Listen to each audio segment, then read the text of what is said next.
good to have you back at Mr. Horror Global. Tonight's story goes back almost 10 years. A college student alone in an empty subway station one winter night, and the single small detail she could never quite forget: one red earring. Viewer discretion advised. The red earring. This happened to me almost 10 years ago when I was in my last year of college. I've never really told it start to finish, because for a long time I didn't understand it myself. It's the kind of story where one small detail keeps surfacing, a single red earring, and it takes years before all the pieces line up into something you almost wish they hadn't. It starts on a winter night at a subway station. Back then I was finishing up school and I'd made a lot of friends. That night I'd been out late with an older friend and her boyfriend. I'll call her Rachel. We'd been playing an online game we were all hooked on back then at a gaming cafe, and we completely lost track of time.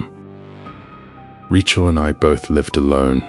Our places were about 30 minutes apart by subway, maybe 15 by taxi. Her neighborhood was livelier, so we usually hung out near her place, and if it got late, I'd grab a taxi home.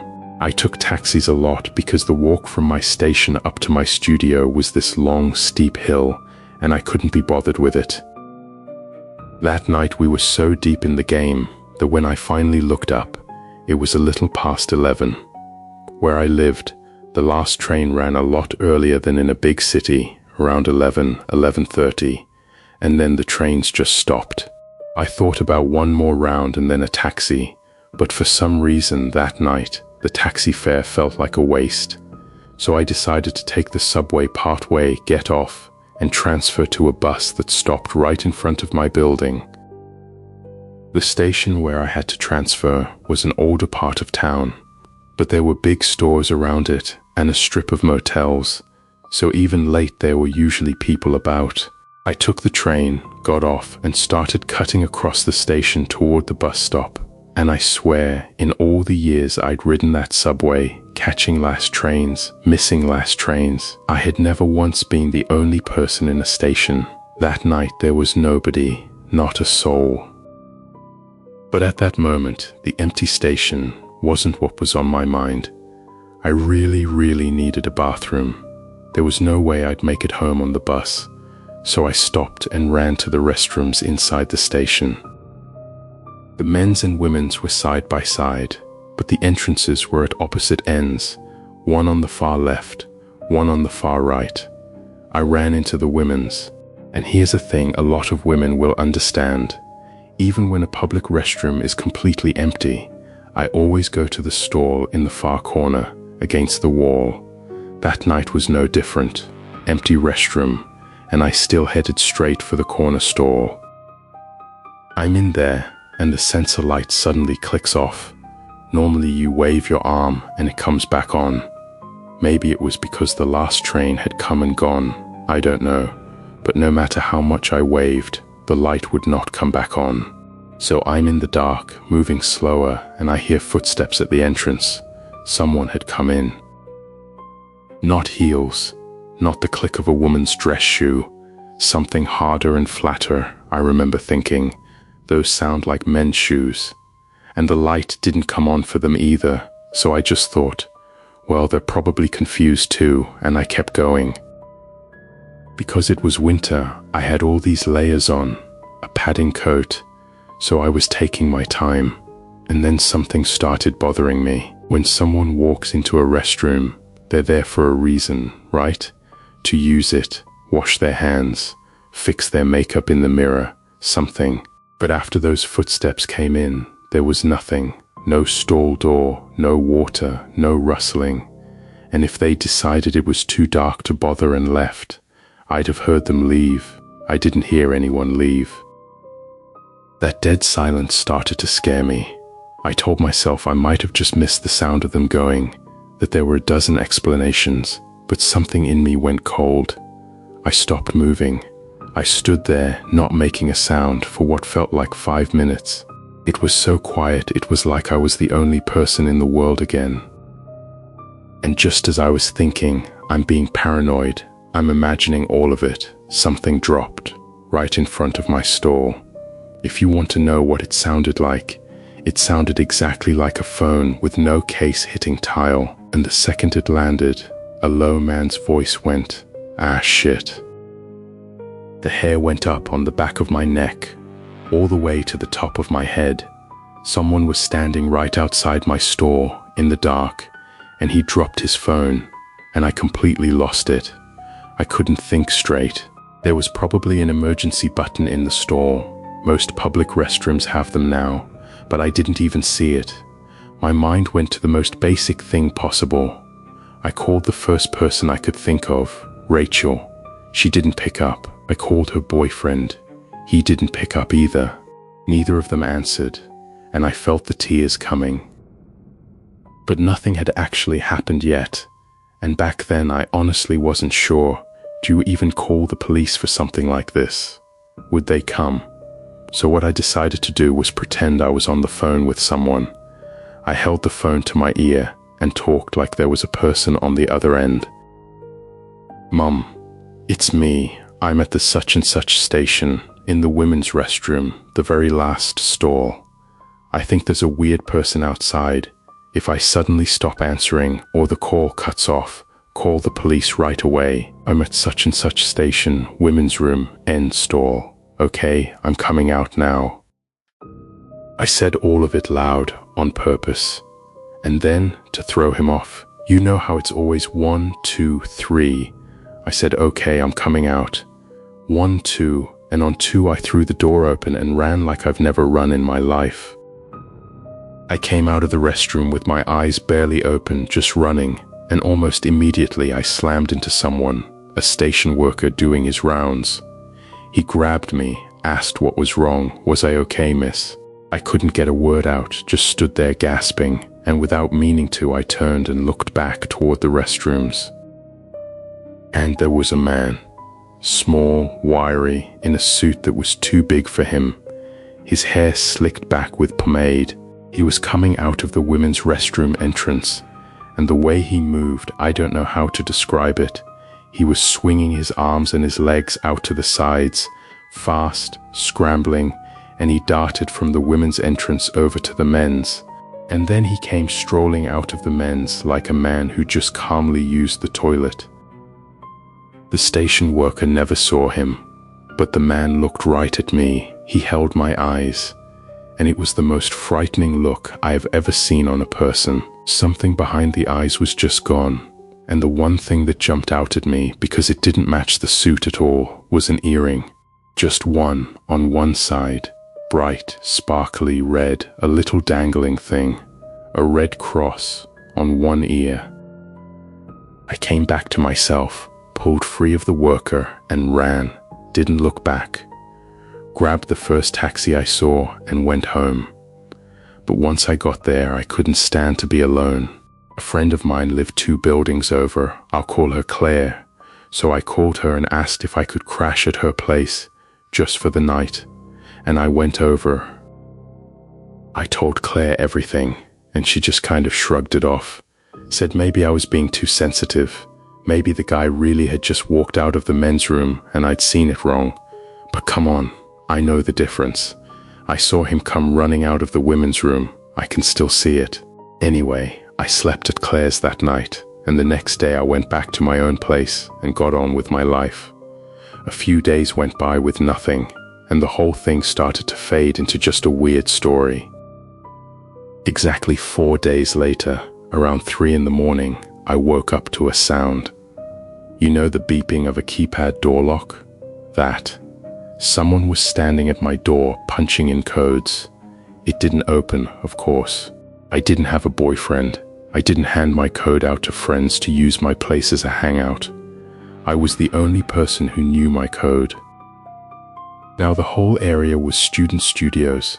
90% of the tenants were college kids, and every so often somebody would come home drunk and get confused about which door was theirs and start punching a code into the wrong one. So my first thought was, great, some drunk, and I tried to go back to sleep, but they kept trying. Wrong, and again, wrong, and again. And around the 3rd time it stopped feeling like a drunk person's mistake, This was someone deliberately trying to get my door open. Sitting here telling you now, it sounds like nothing. But when it's 3 in the morning and you're alone in your apartment and that is actually happening, it is terrifying. Here's the thing about those door locks. If you get the code wrong enough times in a row, it sets off a warning alarm and locks itself for a while.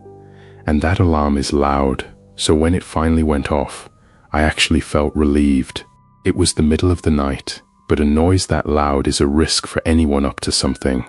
A neighbor might come out to look. I figured, okay, they've given up, whoever this lunatic is. And I lay there waiting for the alarm to finish. The alarm ended, and a moment later they started punching the code in again. That's when I called the police. I told them someone was trying to get into my apartment. Please send a patrol, anything. And the strange thing is, the second I made that call, the beeping stopped. The officers came, walked around the building and through the inside and told me there was nobody. And they said, because it's a student area, they get these little calls all the time. They'd step up patrols for a few days, but there wasn't much more they could do and they left. And I understood. I did. Nothing had actually happened to me, so there was nothing for them to act on. My head understood it, but when you're the one it's happening to, you're too scared to be reassured. Their promise to patrol sounded like something they just say. I didn't sleep. The next morning I didn't have class, so around 10, when there'd be people out and about, I threw some things in a bag and called Rachel, the friend from the gaming cafe, explained what was going on and asked if I could stay with her for a while. She said, of course, come. And Rachel reacted completely differently than Claire had, because in her own life Rachel had been through a lot of these small things that don't sound like much but feel like a threat when you're a woman alone. So she got it. She said, that must have been so frightening. Stay as long as you need to feel okay. And I started commuting to school from Rachel's place. A few more days passed. I had a classmate in my major, I'll call her Emily, and we were killing time between classes, just talking, when out of nowhere she goes, "Oh right, did you ever meet your aunt?" I said, my what? What aunt? I don't have an aunt. My mother only has brothers, so I genuinely don't have an aunt. But Emily said, no, that's weird. This woman said she was your aunt. So I told her, slow down, start from the beginning, tell me exactly what happened. And here's what she told me. Emily also lived alone in a building, and for a while there'd been a woman hanging around her floor late at night after 11. Mostly she'd be sitting on the stairs between Emily's floor and the one above, like she was waiting for someone. After Emily had seen her 2 or 3 times, she started to feel bad. It's cold. Why is this woman always sitting out here? So she asked, excuse me, are you waiting for someone? The woman got a little flustered, mumbled, and then said her niece was a student at our university, that they'd arranged to meet, but she didn't know which unit. So Emily asked, what's your niece's name? Figuring the niece might be a friend of hers, and the woman didn't give a name. Instead, she described her. She said she wears a bright sky blue long padding coat. She's got a bob. She's about this tall. She's a girl. Now, I told you it was winter. There was a shop near campus I went to all the time, and they had this vivid mint-colored long padding coat, and I thought it was gorgeous. I was working a part-time job then, and I saved up and I bought that coat, and I wore it basically all winter. My friends teased me about it constantly. Get rid of that thing, the color's obnoxious. Why'd you spend that much on it? It wasn't cheap, but I loved it, and it was mine, a whole month's pay poured into it. So I wore it, and I didn't care. And Emily said to me, who else at our school walks around in a mint long padding with a bob but you? I figured it was you. So I told her she lives a couple buildings over in such and such unit. She'd given the woman my address. And then Emily kept going. Your aunt's really young for her age though. At her age, she had this super short crew cut, a little tennis skirt, a mesh top. She must work out like crazy. The muscles in her arms and legs were unreal. Honestly, I think that's kind of cool at her age, really takes care of herself. She's complimenting this woman, and I'm going, I don't have an aunt, who is this? Describe her more. Emily said she couldn't see her face. She was wearing a mask. But there's one thing I remember. She only had an earring in one ear. I thought maybe it was a style thing. And I felt something drop in my stomach. One earring on one side. Without even deciding to, I thought of the man in the suit with the pomade hair from the station restroom, and I got a little worked up, and I asked Emily, "Do you remember what color the earring was?" She said, "Red, a red cross." She had short hair, so it really stood out. The second she said red, the chills went through me. But the part that actually made my skin crawl wasn't just the earring. Remember the night of the restroom when I didn't want to be alone and slept at Claire's, 2 buildings over. Claire and Emily lived in the same building, Claire on the 3rd floor, Emily on the 2nd. So if the man from the station had followed me that night, he'd have seen me go into that building and thought that was where I lived. That's why the woman was loitering there. And then she ran into Emily, who lived in the same building, spun the story about a niece, and got my real address out of her. Emily sat there and thought about it and went, "Oh no, I think I messed up." Because when you say it out loud, an aunt who doesn't know her own niece's name, who describes her by her clothes and her gender instead of just saying the name. At the time, she'd felt sorry for this woman sitting out in the cold on the stairs, and she'd been happy to think maybe the niece was a friend of hers, so she just handed over the address. But now, talking to me, it all felt wrong. And I felt terrible too, because it was my going to Claire's that had exposed both of them. Thankfully, nothing happened to either of them, but it could have, you never know. 2 girls living alone. So I told Emily, first, I don't have an aunt. Second, if it's who I think it is, it might actually be a man. And third, if you ever see this person again, call the police immediately. Something is very wrong with them. And Emily said, well, here's the thing. After she gave up my address, the woman stopped showing up, and I did the math. Emily said she gave the woman my address 4 days after the woman first appeared, and my door lock night was exactly 4 days after the restroom. In my head, the puzzle clicked together. Same person. That's who was at my door.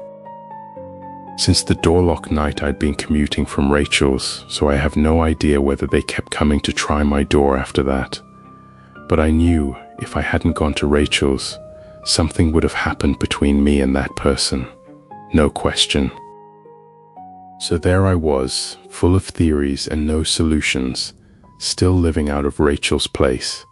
About 2 weeks in, I'd finished class early and was waiting for Rachel at her apartment. She'd gone to meet a friend when she called me, and her voice was shaking. "Are you home right now? I need my ID. It's urgent. I left my wallet at home. Can you grab it and get to such and such hospital as fast as you can?" She sounded frantic, so I said yes and rushed her wallet over. And the hospital turned out to be the emergency room of a big hospital near campus. My first thought was that Rachel was hurt, and I went looking everywhere for her, but it wasn't Rachel. It was a senior from her department, an older girl, I'll call her Sophie, who was badly injured and needed surgery, and there was no family there, so Rachel had been listed as her emergency guardian so they could operate. When I found Rachel, her hands and her face and her clothes were covered in blood everywhere, and she was shaking. I got her some warm honey water and told her to breathe. It's okay, the surgery will go fine. What on earth happened? And this is what she told me. She and Sophie had made dinner plans. Rachel had waited at the meeting spot, and Sophie never showed and wouldn't answer her phone. Sophie was not the type to blow off a plan without a word, so Rachel kept calling, and eventually Sophie did pick up. But in this tiny, fading voice, she said, "I think I'm hurt. I'm bleeding a lot. I'm so dizzy." Rachel, panicking, asked where she was, and Sophie said home. Rachel knew where Sophie lived, so she called an ambulance and ran there herself. They'd all planned to meet near school after classes, so everyone was close by. Rachel rode in the ambulance as her guardian. Sophie was still dressed, so it was hard to tell how bad it was, but she was bleeding heavily from her side. Rachel had pressed her hands against the wound the whole way, trying to stop it. That's where all the blood on her had come from. Sophie kept drifting, and Rachel kept her talking so she wouldn't go under. And in pieces, this is the story Sophie told. After class, she'd been walking home. She had the dinner plan, so she wanted to drop off her bag and freshen up first. Sophie lived alone too, and her studio was at the dead end of one of those dim, creepy little alleys. As she turned into the alley, she bumped into a woman. Small build, wearing a mask so she couldn't see the face, felt like a stranger. But they'd hit each other pretty hard, and Sophie went ow, and the woman didn't apologize, just ducked her head and hurried off, almost running. Sophie grumbled to herself, "Watch where you're going," but it was a narrow alley, these things happen, and she went home. If you've lived alone as a student, you'll understand this. You can't just run the heat whenever you want. It's too expensive, so in winter you basically live on an electric heating pad. It had been freezing that day, and Sophie had left the pad on her bed running when she went to school. So she got home, didn't even take off her coat, didn't turn on the light, and just dropped onto the bed. She figured she had a little time before dinner, she'd rest for a minute, and it was so warm and cozy that she fell asleep. She woke up remembering the plan, and the bed was wet. Her first thought was that the heating pad had gotten so hot she'd sweated. The light was off, she couldn't see, so she felt around the bed with her hands, and it wasn't sweat. It was soaked, like water had been poured out, sloshing under her hands. And she thought, in horror, did I actually wet the bed at my age? She ran to the bathroom, and in the mirror she saw her hand covered in blood, and her clothes soaked through with it. She started peeling off the layers, the padding coat first, one after another, and there was blood pouring out of her side in waves. And the instant she saw the wound with her own eyes, the pain came crashing in and she nearly passed out. And that was the exact moment Rachel's call came through. Sophie swore that everything was fine right up until she stepped into that alley. If anything happened, it was when she bumped into the woman. The woman must have hit her, stabbed her with something sharp, but she hadn't felt it. At the time, she genuinely thought it was just a collision, no pain, nothing. Even standing in the bathroom lifting her coat, she still didn't hurt. Her brain hadn't registered it.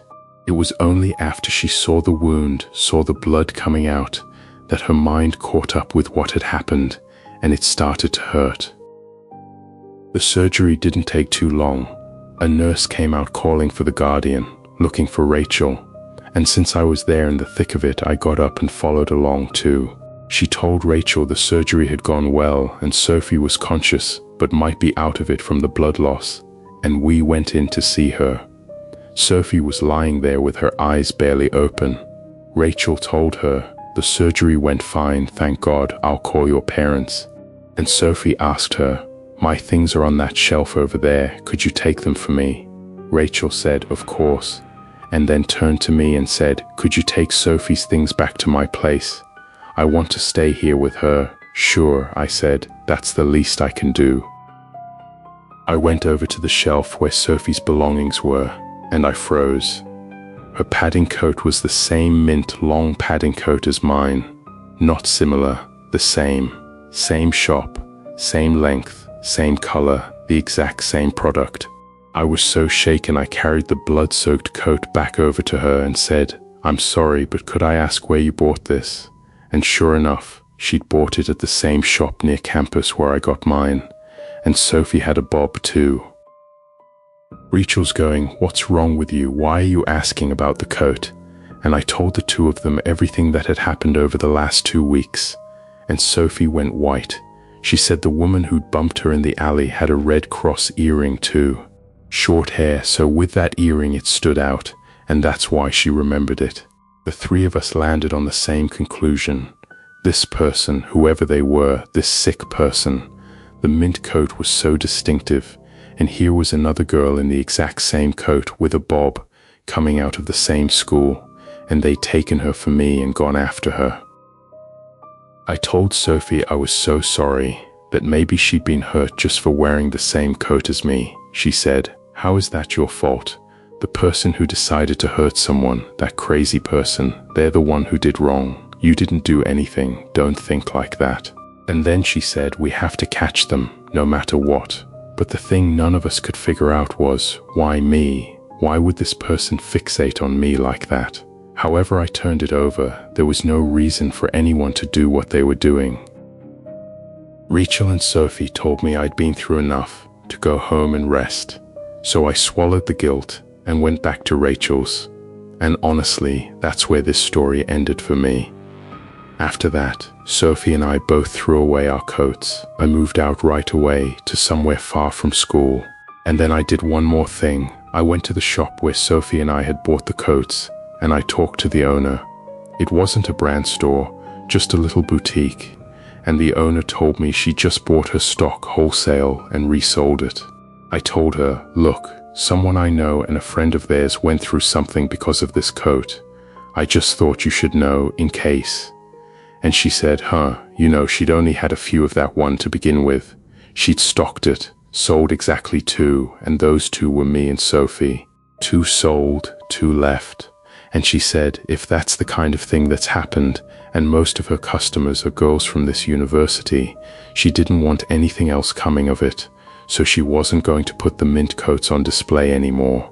If somebody came in and specifically asked for one, maybe, but no more displaying them. After that, I kept wanting to know whether they'd caught the person, whether they'd actually been punished. I asked Rachel a few times over the years, because even if I really was the target, I wasn't the one who got hurt. It's the person who was actually harmed who has standing. So I asked Rachel, since she was close with Sophie, whether she could ask her. And Rachel said Sophie had been so shaken by the whole thing. The case itself had been resolved. It seemed like the person had been caught. But Sophie couldn't stand to bring it up or talk through it again.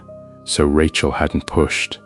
And she told me the same thing, just forget it. Dragging it out only hurts you and Sophie more. It seems like they were caught, so let it go and put it down.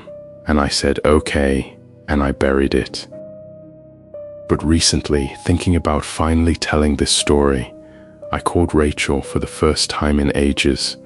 We were comparing our memories of it, filling in each other's gaps, and she suddenly said, "Oh right, you always wanted to know what happened to the one who did it, didn't you?" And it turned out that a few years after it happened, Sophie had told her the rest of it, the aftermath, and Rachel had just forgotten to ever pass it on to me. I'd stopped asking, and she hadn't wanted to dig up a buried thing for no reason, so she'd never told me, and now she did. The person was a woman. She was in her 50s, and she had a mental illness. I want to be careful how I say this, because there's no point to it beyond what actually happened.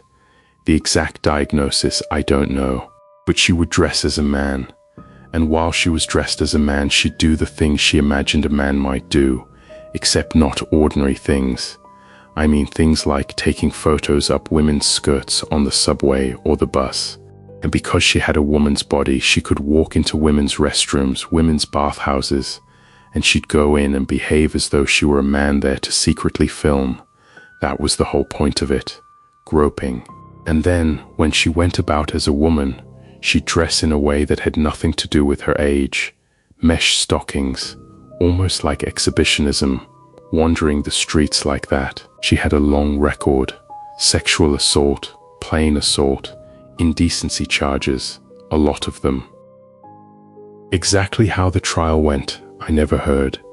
But in the course of getting Sophie's case resolved, someone told her the person's motive, whether Sophie heard it directly or from the detectives, I'm not sure, and the motive was this: it had been me. I was the target all along.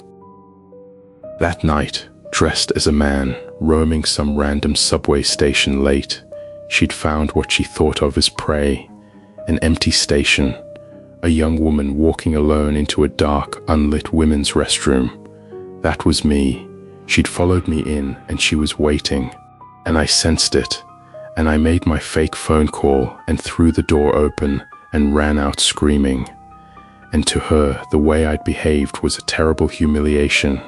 She thought I should have just stayed quiet and let her have her fun, her look, and instead I treated her like a bug, screamed, and run. And in her mind, girls like that need to be taught a sharp lesson, need to be brought to their senses. So after that, while I was taking my taxi home, she followed, tailed me the whole way, and since the whole area was student studios and the nearest school was ours, she narrowed it down. The outfit I'd been wearing, the bob, lives in the studio district, probably a student at this university. And she went looking for me, and while she was tailing around, she got lucky, ran into my classmate Emily, spun the story about a niece, and actually got my real address out of her. And on the door lock night, she came to scare me, came at 3 in the morning, and played with my lock. And she was thinking, that's probably enough, she's probably scared straight, she's probably reflected on herself now, and she was walking out of the building, and just as she was leaving, she saw the police pull up and go inside, and that, apparently, is where she snapped. This girl was supposed to be scolded by me and to feel sorry, and she has the nerve to call the police. No shame in her at all. That's the moment she decided she was going to actually hurt me. But after that, no matter how long she hid and waited, the girl in the bright coat with the bob never came around anymore, because I'd gone to Rachel's. So she combed the whole neighborhood in her own way looking, and then she saw Sophie, a bob, the same coat as mine, and she did what she did. And here's the part one had wrong the whole time. I'd always assumed the woman mistook Sophie for me, that she'd attacked her by mistake. But no, she knew perfectly well that Sophie wasn't me, but her real target never appeared, and her rage kept growing, and so you'll die in her place.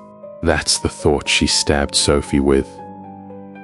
When I heard that even almost 10 years on, it just chilled me. I kept thinking, I could really have been killed, and at the same time I felt so awful for Sophie, and for Rachel, all these feelings at once. And Rachel told me, honestly, Sophie doesn't have warm feelings about you. It's not your fault, none of it, but she was the one who got hurt. She still has a big scar on her side. She lost so much blood there were lasting effects. So she doesn't remember you fondly, and there's no point pretending otherwise. But the two of you will never cross paths again, so you don't need to carry the guilt. You did everything you could to protect yourself. Sophie was just unbelievably unlucky, that's all. The woman, with all her priors, did get a sentence, but because of the mental illness they recognized diminished capacity, and she was sent to a hospital ward rather than prison. Sophie and Rachel both left that city entirely after they graduated, and I went abroad right after graduation myself, so I have no idea where that woman is now. And I think about it. People say there's such a thing as a motiveless crime, the random attack, no reason, and you see these people on the news saying, I don't know why I did it, I just did, something told me to, and maybe that's true for some, but I don't believe it's really true. I think they all have their own reason, they just never say it out loud. Somewhere deep down, in a place only they can see, there's a whole logic to it. You should have been punished by me, but you're not here. And someone has to be punished, and it has to be me who does it. And you're gone, you're not in front of me, so somebody else will do. Somebody else can die in your place. I don't think I'll ever really understand a mind that works like that. The thing that stays with me most, honestly, is that it was a woman. For the longest time, telling myself this story, I pictured a man, the suit, the voice in the dark. And when I finally learned it was a woman in her 50s, it somehow made the whole thing colder. There are frightening people out there, All kinds, more than you'd think, and they're closer than you'd like. Sometimes they might even be in your own family. And the one I feel worst about, still, is Sophie. Because I got to leave. I graduated. I went abroad. I got on with my life. She's the one left carrying the scar, who had to sit through the whole thing, face that person maybe, talk to the detectives, live inside it. She bore all of that alone. And I never even got to say I was sorry properly. So just be careful. That's really all I know to say. Be careful.